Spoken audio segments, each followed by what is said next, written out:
Today I am going to present you one of my completed residential project which is very close to me and very special to me. Why? Because this is my first solo project when I started my career.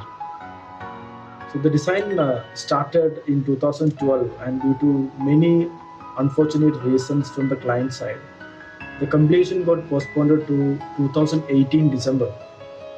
So during this period, this project had been shortlisted in the IAS State Awards Kerala 2014, which gave me immense confidence and the reason to persist in this profession.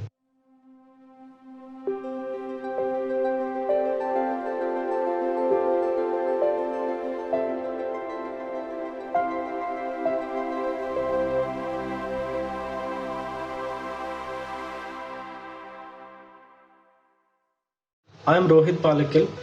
I passed out from Mumbai's Pillais College of Architecture in the year of 2009. I have interned with architect Tony Joseph and had worked with architect Vinod Siriye as a junior architect. I have founded my own practice, Nescraft Architecture, in the year 2012. Apart from practice, I was a visiting faculty for design in architectural schools. My practice is around more than a decade old now, and I feel I am very fortunate to have Indian Institute of Architects Calicut chapter with me. The project is designed for a small family of three: a doctor, a homeopathic doctor, his wife who works in the medical field, and their daughter who is a medical student. They are fond of traveling, reading, and they love art. They have got a huge collection of art in various forms. One of the major requirements was to have appropriate spaces in the building to incorporate or display all of these artifacts, which they consider as an integral part of their life journey. They are generally open-minded and was willing to accept the idea of breaking from the regular homely feel of the spaces. The plot area is 2 cents. It was more of a triangular shaped plot having public roads on its two sides. So the main road which give access to the site is climbing upwards, and the site is actually lying 2.5 meters above from the existing road level. So leaving the mandatory setback from the two sides and abutting one of the side boundary, we are getting a triangular shaped footprint for the design of the house. The plot is north facing and we have got a residential building in one side of the boundary. Architecture is facilitating a platform to invent lifestyles. This is a line of philosophy on works. We would like to intervene in the micro level. We try to help the users of architecture to get connected with oneself, to be creative, and be on their own. And in a macro level, it is doing justice to the environment, functionality, practicality, and towards the budget of the client. We are very keen to observe their changes in life and their thought process through our interventions in designing of spaces. Also keen on making them learn about our ideas of space utilizations and living in this earth today at the cost of resources that are man-made. We make them well aware about the limitation which needs to be followed before the finalizations of any design, because a design transforms to a drawing to expenditure of money which in turn is exploiting Mother Earth. In this residential project, we have not directed the client to spend on furnitures. Rather, we have reclaimed and reused all of the old furnitures which are made of raw wood. Even the door frames and shutters is being borrowed from the old home.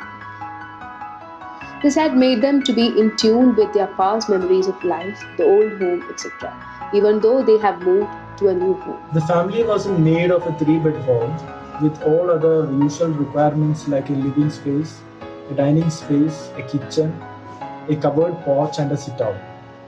And aligning to the lifestyle and personality, they was in need of an elaborate library and a party space to entertain their frequent visitors. The sloping road enabled us to tuck in a porch by minimal removal of earth from the existing site. Since the plot is tiny for the space requirement, we have done a planning or rather spatial arrangements vertically. We call it vertical planning. Staircase is treated as the focus and the main element of design. We have provided adequate headroom under each stair landings, enabling a habitable space in each one, making it functional to satisfy all the room requirements. It took ground plus 2 floors to accommodate all the space requisite. The north-facing corner window in all the floors captures ample diffuse light to the inside of the building. We have incorporated a porch with 8 feet height by removing the landmass. Above that lies the ground level plan. After climbing up the steps through the side setback, which is of 2 meters, you reach at a sit-out space having a 3-seater sofa and a landscape. You enter into a single room having dining, living, and a kitchenette. The living opens into an outdoor patio which overlooks to the front side of the building. Climbing onto the stairs on the first landing, we have got a bedroom with a deck bed and a library space. This room have a large bay window which allows ample light to enter, and it also acts as a storage. On the first floor level, we have got a common toilet and the second bedroom. Climbing further, the landing is used as a study space, and on the second floor is the master bedroom with an exclusive dressing space and an attached toilet. On the terrace floor, we have a lavish bar area and a party zone where people can sit and have unending conversations gazing the open sky. The terrace also consists of an open to sky toilet and a utility area. Each floor suggests around 383 square feet of area, and altogether the building comes up to 1525 square feet.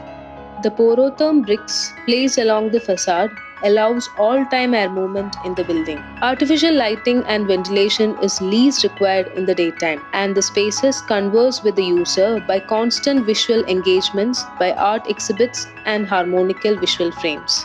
The project demonstrates housing requirements in pricey urban areas. The right mix of least carbon footprint, recyclable natural materials, and passive lighting and ventilation engages visual connection with the surroundings, complementing its natural textures and colors to deliver an artful feel.